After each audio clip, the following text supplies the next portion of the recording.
Hi, and welcome to the last part of our module on researching crisis and disasters, a historical overview and selected methodological issues. Bianca Villar here from La Salle Universitat Ramon Llull. In this third and final part of the module, I'd like to share with you my experience as I was undertaking the field study for my PhD dissertation, where I tried to capture the behavior of organizations in disaster environments using a qualitative research design. Now, what is my research all about?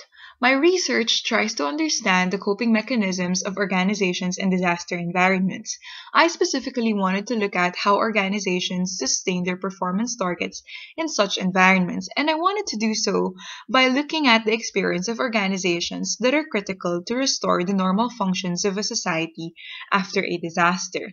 Literature shows that where environments are turbulent, like they are in disaster environments, organizations undertake improvisation to achieve their goals and in turn manage their overall performance. Now, what do we mean when we say improvisation? You know how in normal circumstances you have the time to plan and then to execute an action? Well, improvisation is actually the simultaneous conception and execution of an action, which is denoted by the red box over there. However, there is still some debate as to whether improvisation is actually good or bad for the organization. Some scholars caution against it. By its nature, improvisation does not allow time to plan, so it can actually go both ways for the organization. If effectively done, improvisation can be good for the organization, but if ineffectively carried out, then it can cause more damage to it. Therefore, scholars ask the question as to how organizations can use improvisation to their advantage.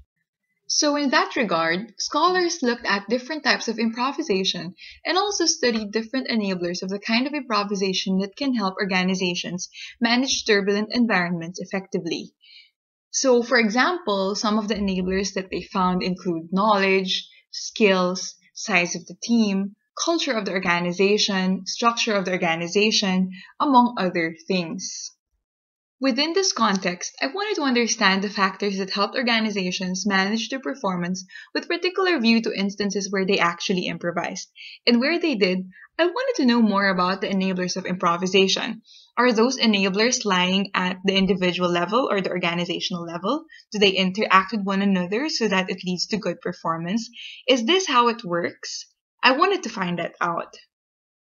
Since the goal of my research was to get an understanding of what transpired during a disaster, how improvisation came about, and what enabled those improvisation that helped organizations perform better, I undertook a field study approach. I selected a single event, which was Typhoon Haiyan, and I developed my case narratives according to two main stories.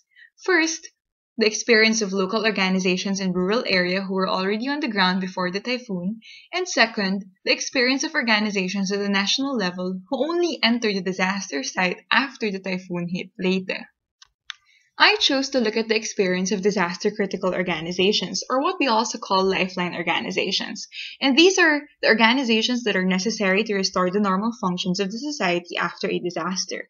For the narrative that involved national organizations, I looked at the military as well as the telecommunications provider. Meanwhile, for the narrative that involved local organizations, I looked at electricity and water providers as well as a rural hospital. My main unit of analysis is the organization, but I was observing it from the point of view of the organization through documents and other related secondary data that I gathered about how they dealt with the typhoon, but also of the individual through the anecdotes shared at the level of both the decision makers and the field officers. Meanwhile, my interview questionnaire was also designed in a way that questions were directed towards understanding the organization as well as what individual actions were undertaken to achieve the goal of the organization. So I was looking at it from two perspectives, the individual as well as the organization. We've established in the previous session that when undertaking a disaster research, particularly a field study, the sooner you can go on site, the better results you can get. I conducted my fieldwork 2 years after Typhoon Haiyan, and that is one of the limitations I acknowledged for my study. I was initially concerned about the recall value of the informants, and I was also worried that some of them might be concerned about making the organization look good, which might then create a bias in my study. I addressed this by triangulating with different other resources. I undertook 2 field visits as well. One was to get the insights of the managers, and second was to get the insights of the subordinates of the managers. After I've established some rapport, I was allowed access to their documents, including annual reports and situational reports. Some informants also wrote their experience in a book, which I treated as personal accounts and checked for consistency with the stories of others in the same organization.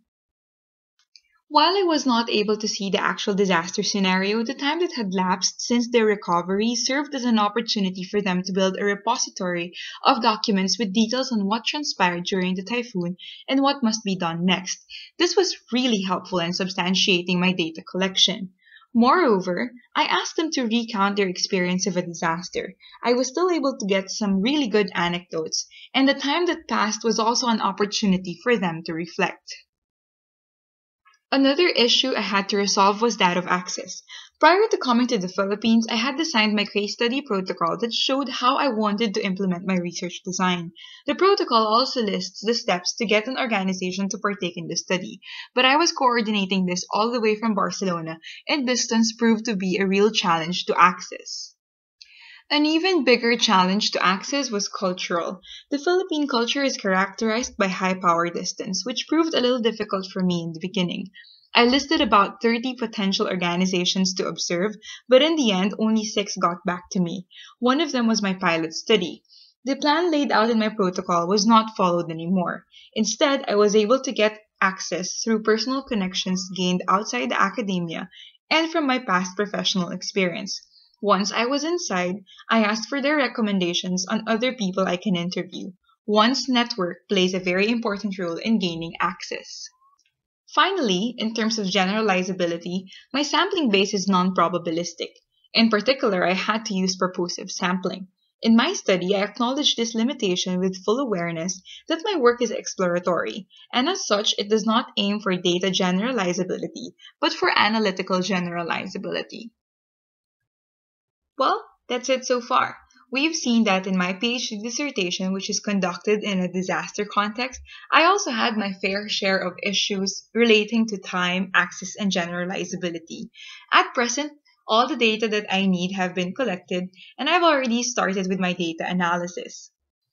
That concludes the third and final part of our module, and in the next video, we will be summing up.